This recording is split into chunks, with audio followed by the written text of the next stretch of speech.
13 degrees today. Welcome to the Klein Karoo. It's raining on and off. Sun is out now, so it's quite warm, but with the rain coming and going, I think it's great to do this inside the greenhouse today. Setting up operations here has been a slow, hard-working process, and with summer just around the corner, I think I can safely say that I'm running late again with all the priorities, and food growing is suffering in that list. One of these priorities is the building of soil to ensure that we have a sustainable, eventually self-reliant, self-generating supply of soil on the farm.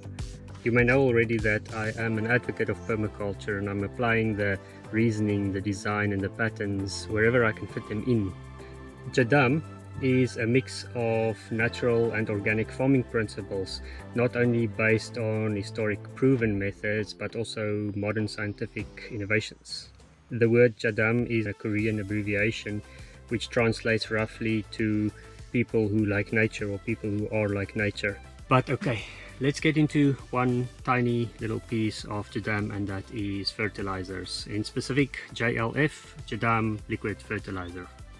JADAM Liquid Fertilizer, or JLF, is simple to make because that is at the core of JADAM. It should be simple and easy for everyone to produce. Fortunately, you can make JLF for yourself for next to nothing and have an amazing fertilizer at your disposal within weeks. You will need a container to store this in. I've got this 20-liter bucket, but I find that it is a little bit on the small side for my use. It is a concentrated, potent fertilizer. Contains all the nutrients of the stuff that you put in there. So if you're going to be diluting, which you really should, 20-liter container like this, I could irrigate my crop circle quite a few weeks before I need to replenish it. But as I'm scaling up, I do find that I will be needing more JLF. I'm kind of sold on this stuff, so for that reason I'll be upgrading to one of those plastic blue 200-liter drums. So the next thing you'll need is leaf mold. Now, I'm not an advocate of digging up forests and leaving holes and stuff, so I always say just take what you need and cover up. Now, leaf mold is the black stuff that you find under the mulch layer in forests. It's very old. It contains billions of microorganisms, fungus and bacteria and everything. The black, soily, moist stuff that you find quite deep in, that is leaf mold. Don't destroy the place taking it, so take a little bit of it, take as much as you need, maybe take a bag full, take it home, store it nice and tight, and when you leave, cover it up with mulch again so the process can start healing itself in the forest. Now, this stuff is kind of like a starter culture, and it contains all those microbes, it contains all that, this guilds of bacteria and fungi. For a 20-liter drum, I tend to use like a handful or 2 handfuls, but I think when I use the 200-liter blue drum, I'll probably be using quite a bit, maybe a soccer ball size lump in there. Make sure to get this stuff as local as possible. These things are evolved to your local climate, in your local conditions. There's no point in taking leaf mold from a climate hundreds of kilometers away from you with a completely different parameter set. The next thing you'll need is the materials. So I source my green materials from everything that I can find. As the book states, the best food for growing carrots is carrots. Carrots contain the best nutrients for carrots. They contain everything that a carrot plant will need in a carrot plant, if that makes sense. I'm adding in everything that I can get, as long as it's not toxic or allelopathic, like eucalyptus leaves.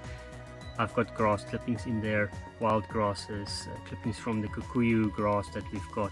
I've got vegetable scraps from the kitchen in there. Yesterday I added some baby marrows and celery, which was at the verge of being spoiled. Those contain a lot of nutrients. There's natural bush and quarry bush fruit that I add to this, which contain a lot of nutrients as well. And the sky's the limit as to what you can add in there. You don't have to worry about dosages and NPK numbers and frequencies and timings and schedules. That just adds complexity, and complexity makes people abandon things. So let nature deal with it. You are creating a liquid fertilizer based on nutrients that are basically usable by the plants and the soil food web as is. Now next, you want to source some water. Now I've got fountain spring water here and well water, and you can use either of those. I know that it's clean, it doesn't contain chemicals. Rainwater is fantastic. I think distilled water would probably work, although you'd lose out on a lot of minerals there. But if you're going to be using tap water, which is fine, just make sure to off-gas the chlorine, because chlorine is an oxidizer or an oxidant, and this brings in oxygen, it transfers oxygen, which of course for anaerobic purposes it's not great. Now take your container and fill it to about 80 or 90% of its volume with your water, and then start adding the green materials in there. You can go up to the top of the container, that is cool. And then if anything is at the top or floating, you can push it down, you can shove it in there, submerge it, make sure that it's all in contact with the water.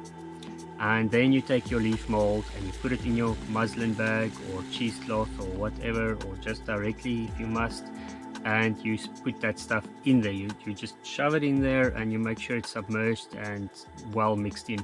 If you've got it in a cheesecloth or a filter of sorts, then just massage the bag a little bit, get the water running through there, make sure that the microbes can move in and out and get to the water and get into the bag and out of the bag, and just make sure that you have that. And this is the basis of JLF. At this stage you can seal your container, close the lid, let it sit. Now this can take 2 weeks or 3 weeks or 4 weeks before it's ready, but the longer the better, and you will see and smell it when you open it. It's kind of a, how do I describe this, an pleasant smell when it's ready. I can smell it's like a very strong bad fermentation of kombucha. It's got the smell of everything I've got in there, including some peppermint leaves and the celery, and there's a soury overtone. It's quite strong. There's some ammonia smell as well. So you'll know when it's ready, but let it go as long as you can. Start it ahead of time as long as you can. Then you can start using it. You can start taking from it, diluting it and applying it to your system. And I'm applying it to my crop circle as we speak using the injector Venturi. I have it here in this 5-liter ice cream container. I fill it up to about 3 or 4 liters, and that lasts for about half an hour of irrigation through my impact sprinkler, and that seems to work very well. So when your bucket is running a little bit low, you can simply add pure water again. You can add more materials. The process just kind of propagates and goes on. You just add, it's an infinite supply. You should have no problem having fertilizer ever again. I think this system is great. I think the JADAM book is great. JLF is a small part of what the book is about, and like I said, it's about proven historic methods as well as modern scientific innovations. It's not just a bunch of hocus pocus. Give it a shot and let me know how that goes. I'm keen to see. And if you like this video, give me a like and share it with everyone so we can spread this good stuff to the right people, and see if we can replace the industrial ways with more natural ways before it's too late. It was nice seeing you here. Thank you very much, and again, I appreciate all the views. Cheers guys, goodbye.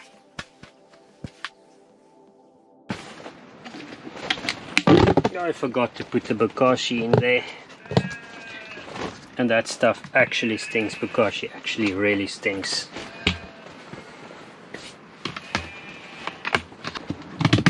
So that's the inside of the bokashi.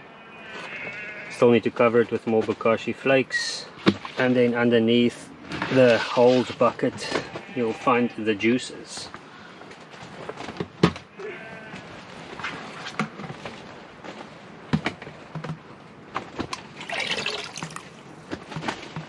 Yeah, that smells vile.